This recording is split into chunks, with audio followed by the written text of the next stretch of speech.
हम एक ऐसे देश हैं जो लगातार कुछ ना कुछ रचता रहता है ना। अगर आप उस सारी रचनात्मकता को एक साथ लाएं और उसे संरचित करें तो उसकी कीमत केवल $1 ट्रिलियन है। यही विचार वेव्स के पीछे है। ये वाकई में एक अद्भुत विचार है। अगर इसकी कीमत $1 ट्रिलियन है तो अब सोचिए कि AI क्या कर सकता है और इसे $2 ट्रिलियन बना सकता है। हम दुनिया का सबसे शक्तिशाली देश बन सकते हैं।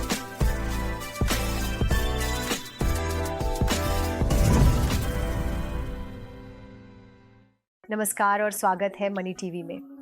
हम इस पॉडकास्ट के एपिसोड में इंडस्ट्री एक्सपर्ट्स के साथ हैं। यह एक एजुकेशन सीरीज है जिसमें हम आपको उन शीर्ष विचारकों से मिलवाते हैं जो भारत के भविष्य को आकार दे रहे हैं और उसका मार्ग प्रशस्त कर रहे हैं। आज हमारे साथ एक ऐसे मेहमान हैं जिन्हें किसी परिचय की जरूरत नहीं है। एक महान फिल्म निर्माता जो एक वैश्विक विचारक भी हैं। मैं बात कर रही हूँ श्री शेखर कपूर। हमारे साथ समय निकालने और यहाँ आने के लिए आपका बहुत बहुत धन्यवाद। हम बात करना चाहते हैं कि किस तरह हम देख रहे हैं कि AI फिल्म निर्माण और क्रिएटिव क्षेत्र में अपनी जगह बना रहा है और हम अगली पीढ़ी को AI के लिए कैसे तैयार कर सकते हैं। और अगर तैयारी की बात करें तो ऐसा लगता है कि आप तो 2018 में ही तैयार थे। मुझे आपका आर्टिफिशियल इंटेलिजेंस और रैंडमनेस पर लिखा ब्लॉग याद है। मैंने क्या कहा था? उस समय आपके मन में ये विचार कैसे आए? जब कोई इस पर बात भी नहीं कर रहा था तब आपने क्या भविष्यवाणी की थी? देखिए, रैंडमनेस हमेशा से रही है। सारी रचनात्मकता रैंडमनेस से ही उत्पन्न होती है। चाहे हम जितना भी कहें कि हमें पता है हम क्या कर रहे हैं, वो बस एक भ्रम है। असल में यह अराजकता से उत्पन्न होती है और असली रचनात्मकता अराजकता और रैंडमनेस से ही आती है। मुझे लगता है कि मैंने आर्टिफिशियल इंटेलिजेंस को आते हुए काफी पहले देख लिया था, क्योंकि ये कोई नई चीज नहीं है। असल में तकनीक इतनी नई नहीं है, लेकिन जो चीज नई है वो है इसकी रफ्तार, जिससे ये सब कुछ अपने कब्जे में ले रही है। मुझे नहीं पता कि मैंने रफ्तार के बारे में बात की थी या नहीं, लेकिन आज आर्टिफिशियल इंटेलिजेंस यही है, ये उसकी रफ्तार है। ज्यादातर लोगों के लिए AI में बदलाव अराजकता जैसा लगेगा, लेकिन असल में ऐसा नहीं है। ये अराजकता नहीं है, ये बस अभूतपूर्व रफ्तार से बदलाव है। तो जब तक आप और मैं बात कर रहे हैं, है ना, AI बदल चुका है। जब तक आप खत्म करेंगे और मैं बाहर जाऊंगा, AI बदल चुका होगा और इसने सबकी जिंदगी बदल दी है, ऐसे ही। और क्या आप यकीन करेंगे, यही इंटरव्यू AI की मदद से 8 भाषाओं में अनुवादित किया जाएगा, जिसमें वॉइस क्लोनिंग और लिप सिंकिंग भी होगी। और ये तो बस एक उदाहरण है कि ये किस तरह से सब कुछ बदल रहा है। तुम्हें मेरी आवाज पसंद नहीं है? नहीं, आपकी आवाज, बस अलग अलग भाषाओं में। तो ये शानदार है ना? कितना अद्भुत है। तो आप जानते हैं, मैं AI की भूमिका के बारे में बात करना चाहती हूँ रचनात्मक क्षेत्रों में, जैसे लेखन, संपादन, निर्देशन। आपको क्या लगता है कि यह रचनात्मक दुनिया को कैसे बदल रहा है? दो बातें। ये इस बात पर निर्भर करता है कि आप इसका इस्तेमाल कैसे करते हैं। जैसे मैं पहले से ही AI में एक बड़ी अंतर्राष्ट्रीय फिल्म बना रहा हूँ, मैंने शुरू कर दिया है। जो नतीजे मुझे 3 दिन में मिल रहे हैं, उन्हें पाने में मुझे 6 महीने लग जाते। वाह, वाकई। मैं यहाँ धारावी में बच्चों के लिए एक स्कूल शुरू कर रहा हूँ और 11-12 साल के स्लम बच्चों को सिखा रहा हूँ AI में फिल्म मेकिंग। तो उन्हें बस प्रॉम्प्टिंग की कला आनी चाहिए। और कोई बच्चा जब तक वो 15 साल का होगा, अगला अवतार फिल्म बना देगा, वो भी 1000वें हिस्से की लागत में। तो AI असल में अब तक की सबसे लोकतांत्रिक तकनीक है जो हमारे पास आई है, और लोग गलत हैं। आप जानते हैं, सैम नरफन और ये सब लोग हमेशा $1 ट्रिलियन की बात करते रहते हैं। वो बस हमें डरा रहे हैं, है ना। हम भारत में जानते हैं कि चीजें कम खर्च में कैसे करनी है। मतलब हमने मंगल पर रोवर उस कीमत में भेजा जितने में हॉलीवुड वाले फिल्म भी नहीं बना पाते। तो हम कोई ना कोई रास्ता जरूर निकाल लेंगे। AI की असली तरक्की पिरामिड के सबसे निचले हिस्से से होगी, क्योंकि वहीं लोगों को इसकी सबसे ज्यादा जरूरत है और लोग नौकरियों की बात करते हैं। मुझे सच में हैरानी होती है। आप जानते हैं, जब आप सड़क पर चलते हैं, सेवा करने वाले वेटर से पूछिए क्या आपको अपनी नौकरी पसंद है, और वे कहते हैं नहीं। अगर आप उन्हें AI दे दें तो उनके पास खुद को खोजने का मौका होगा, और खुद को खोजते हुए वे जीने के नए तरीके, रचनात्मकता के नए तरीके ढूंढ लेंगे। तो जब भी मेरे दोस्त जो CEO हैं कहते हैं ओह, तो मैं कहता हूं नहीं, अपनी नौकरी का ध्यान रखो, क्योंकि आप तभी अपनी नौकरी कर सकते हैं जब लोग आपके लिए काम करना चाहें। जैसे ही उनके पास AI होगा, उनके पास खुद को खोजने और तलाशने के कई तरीके होंगे, है ना। यही AI करेगा, ये बस पिरामिड को उलट देगा। अब क्या ये मनोरंजन उद्योग में भी होगा? बिल्कुल। 11 साल के बच्चे, मैं बस कह रहा हूं कि वे बहुत जल्द मुझसे बेहतर फिल्में बना लेंगे। एक बात है, आप जानते हैं जब आपने एक फिल्म सुनी थी जिसका नाम था मिस्टर इंडिया, है ना, मिस्टर भारत में मिस्टर बनाओ, मिस्टर इंडिया 2, मैंने कहा ठीक है, मैं कुछ कहानियां ढूंढने की कोशिश करता हूं और आपकी मदद करता हूं। और सबसे अच्छे लेखक आए, गैलाट को कथानक लिखने के लिए भुगतान मिला, मिस्टर गैलाट का नया कथानक, भारत भी। और फिर एक दिन मेरा रसोइया आया और बोला, सर मैंने भी मिस्टर के लिए एक कहानी लिखी है, भारत भी। और मैंने कहा, ओ माय गॉड, अब या तो मुझे खराब खाना मिलेगा या मुझे इसे पढ़ना पड़ेगा। और जब मैंने पढ़ा तो वह सबकी तुलना में बेहतर थी। तो मैंने पूछा, ये कहाँ से मिली? उसने कहा, आपके कंप्यूटर पर चैट जीपीटी के जरिए।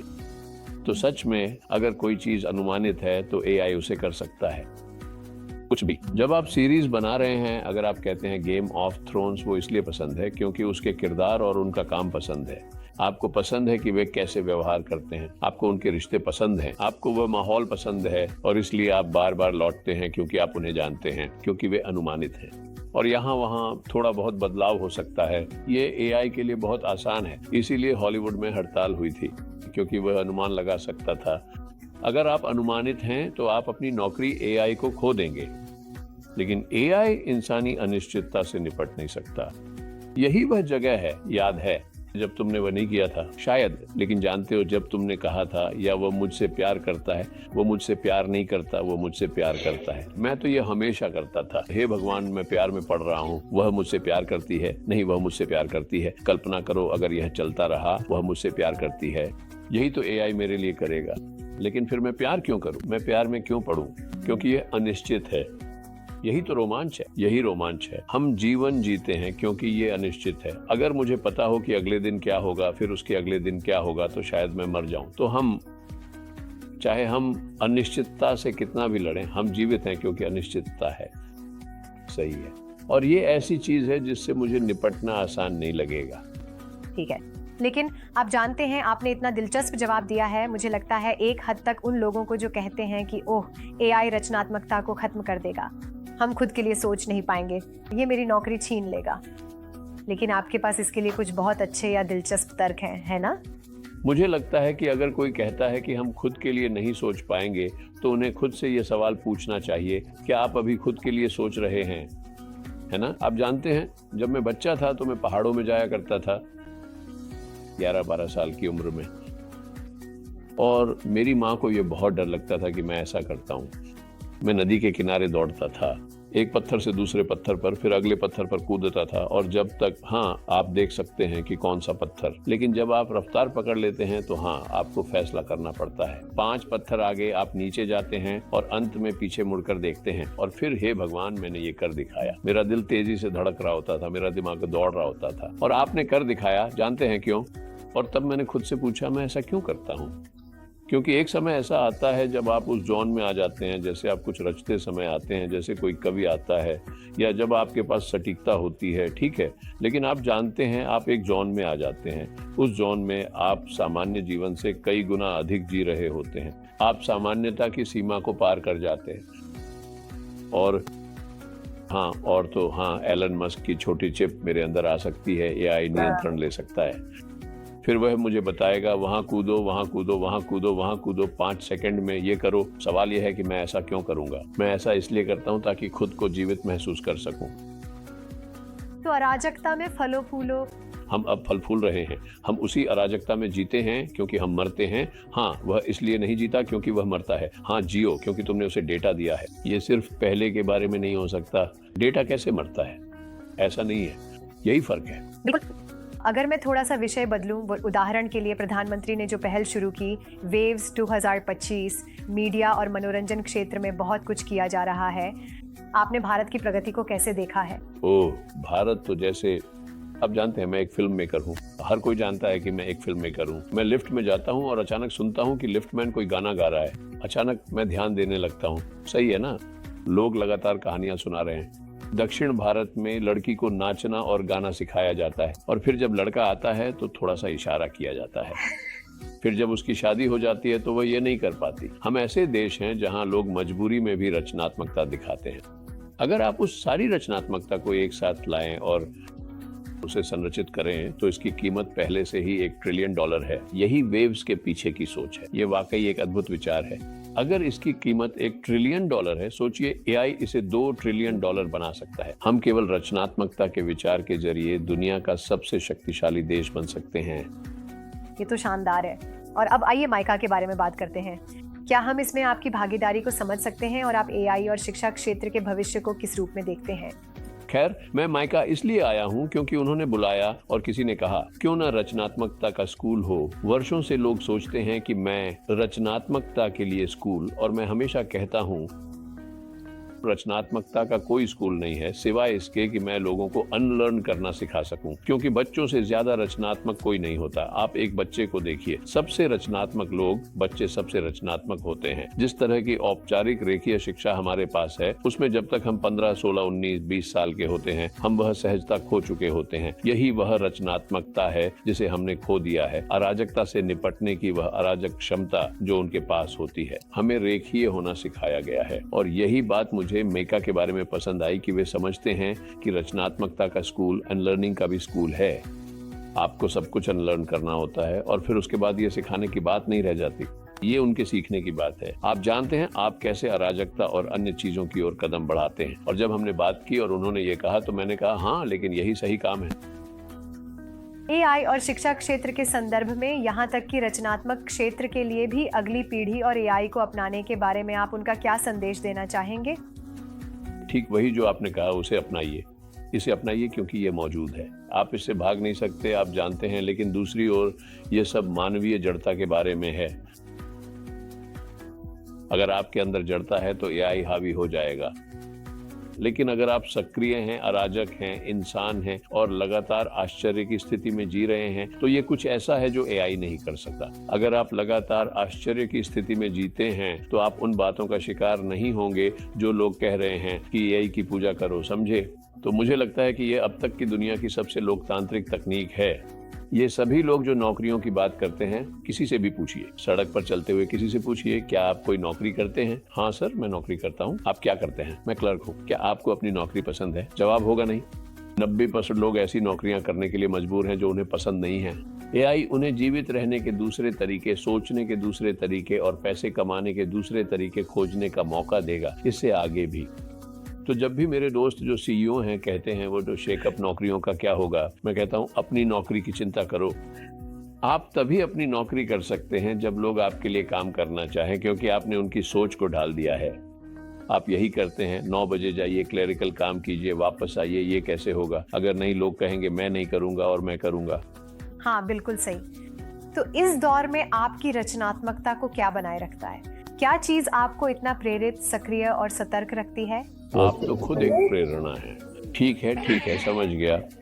नहीं, बस इतनी सारी चीजें हैं जो हमें नहीं पता। लोग मुझसे पूछते हैं तो मैं कहता हूँ देखिए, मैं बस आश्चर्य और जिज्ञासा की अवस्था में रहता हूँ। मेरे चारों ओर इतनी सारी चीजें हैं जिनके बारे में मुझे कुछ नहीं पता। मैं लगातार सोचता रहता हूँ। तो मैं सभी गुरुओं के साथ चलता हूँ, फिर उनसे सवाल करता हूँ, फिर कभी कभी मैं समय निकालता हूँ और पहाड़ से कूद जाता हूँ। सबका कहने का तरीका अलग होता है, ठीक है, लेकिन मुझे अपना रखना पड़ता है, नहीं तो मेरा नजरिया बदल जाता है। लेकिन कुछ भी नहीं, कोई समाधान नहीं है जिंदगी के बारे में। मैं ज्यादा दार्शनिक हो जाता हूँ, लेकिन आप जानते हैं ये ऐसा है जैसे खुद को विलीन कर देना। माइका गिर गई और क्या आपको नहीं पता माइका का कृष्ण के लिए प्रेम, क्या वो खुद को कृष्ण में विलीन कर गई थी? आप खुद को विलीन कर देते हैं और ये बहुत बहुत कठिन काम है कि आप खुद को जीवन के विचार में विलीन कर दें। तो मैं हमेशा यही कहता रहता हूँ जब लोग कहते हैं कि हम केवल हम हैं, हम पूरे ब्रह्मांड की कल्पना की लताएं हैं जो खुद को कल्पना करने की कोशिश कर रही हैं। ब्रह्मांड खुद अपनी कल्पना है। तो अब इन सब में मैं आश्चर्य की स्थिति में कैसे न रहूं? केवल वही लोग मरते हैं, लेकिन वे मरने से बहुत पहले ही मर चुके होते हैं, क्योंकि वे सब कुछ जानते हैं। मैं कुछ नहीं जानता, तो मैं जल्दी मरने वाला नहीं हूँ। वाह, हमेशा सीखते रहना और जिज्ञासु रहना और आश्चर्य से भरा हुआ। बिल्कुल। और इसी अद्भुत बात के साथ हम आपको विदा करते हैं। हमसे रचनात्मक दुनिया में एआई के एकीकरण के बारे में बात करने के लिए आपका बहुत बहुत धन्यवाद। आपने इसमें वाकई अपनी अलग छाप छोड़ी और मुझे ये साक्षात्कार बहुत पसंद आया। तो आपके समय के लिए धन्यवाद। धन्यवाद। ये थे श्री शेखर कपूर। मनी टीवी पर इंडस्ट्री एक्सपर्ट्स के साथ हमारा पॉडकास्ट समाप्त होता है। उम्मीद है आपको ये साक्षात्कार पसंद आया। कृपया लाइक, शेयर और कमेंट करना ना भूलें।